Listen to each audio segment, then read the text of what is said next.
said Wednesday, a couple of days ago, that there's a magnitude 7.2. So today, now great quake at 8.8.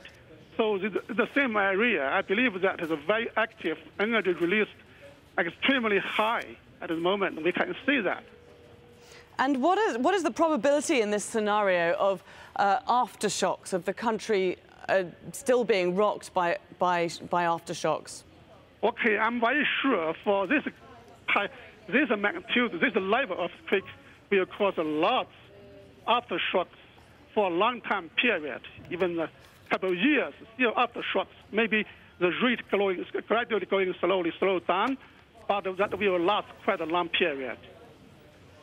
We've already seen a 1-meter tsunami hit parts of Japan. We're seeing pictures there of the port city being inundated with water. We've also seen astonishing pictures of a great rush of water pushing through the port city of Kamiichi, picking up anything in its path, ships, cars, causing enormous destruction. So that's from what's been reported as a 1-meter tsunami. Do you think we're going to be seeing more waves coming through, hitting the coastline?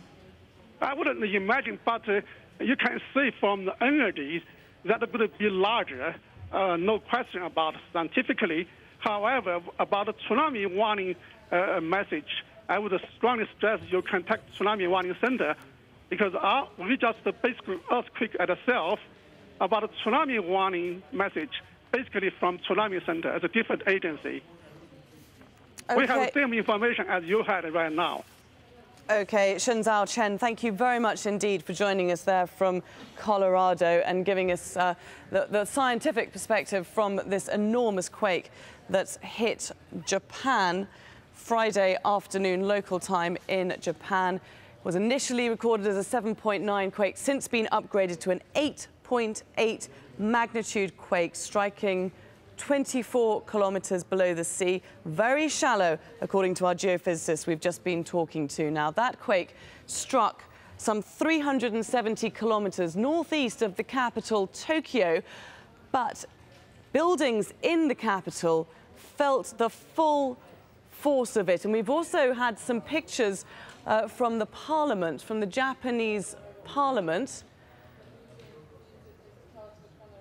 There we go. We can see pictures now from that Prime Minister Naoto Kan and Parliament in session there in Tokyo, being affected as that quake hits Japan. The strap there saying 7.9 quake. Of course, that's since been upgraded to an 8.8 magnitude quake, affecting buildings in Tokyo, 370 kilometers away from where the epicenter of the quake was, just off the northeast coast of Japan. Now, a tsunami warning has been issued. We've seen a 1-meter tsunami wave hit the coast already.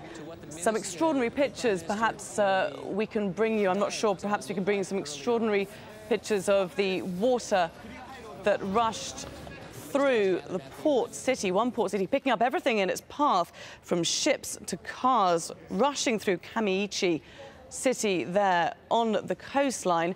Now, that tsunami warning has been put into effect not only for Japan, but also for Russia, the Marcus Islands and the Northern Marianas. Okay, well, let's cross now back to our correspondent in Kuala Lumpur, Harry Fawcett. I mean, Harry, I'm not sure if you know any more than we do at this point about casualty figures, damage beyond Tokyo.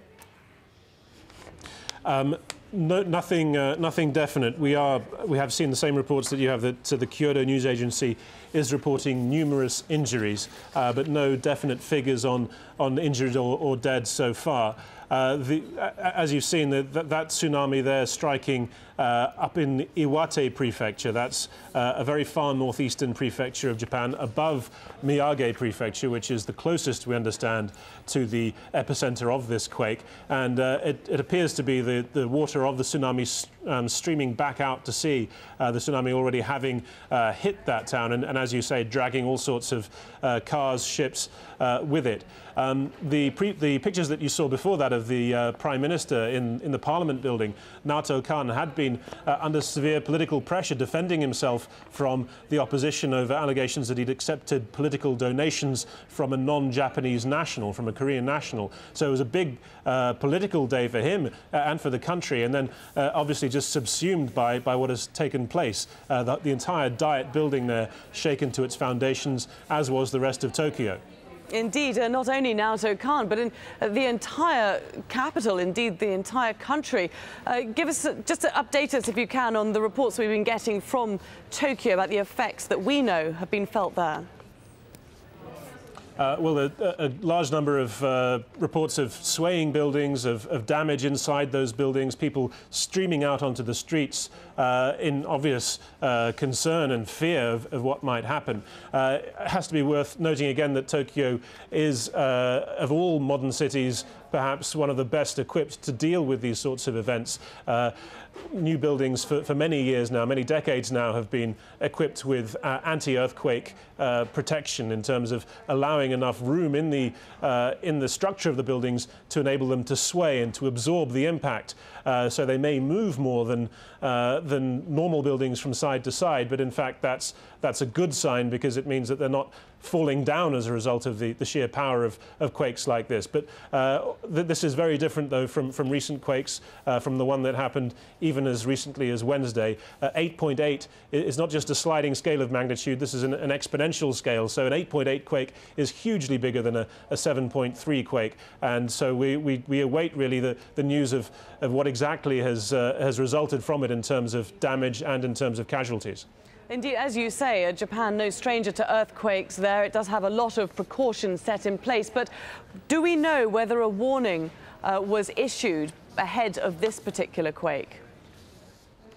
I can't tell you that there's a warning for a specific quake of this strength. That I have seen no reports on yet, and we are frantically trying to get in touch with as many people as we can to try and establish whether that indeed was the case. But certainly Japan has been on high alert for aftershocks since the quake on Wednesday, and indeed there were a number of aftershocks in the range above 6 magnitude, which happened yesterday morning Asia time, Thursday morning.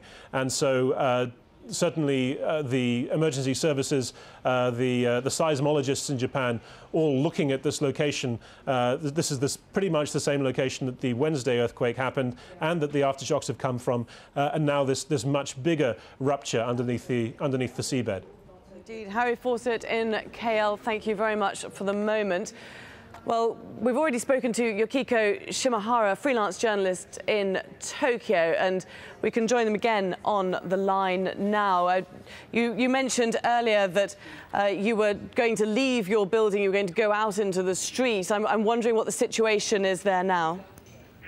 I've spoken to a couple of people. I mean, there was a lady in her 70s, and she says, although there's been a slight tremors in Tokyo in the past, she's never experienced anything as this big in her life. And her husband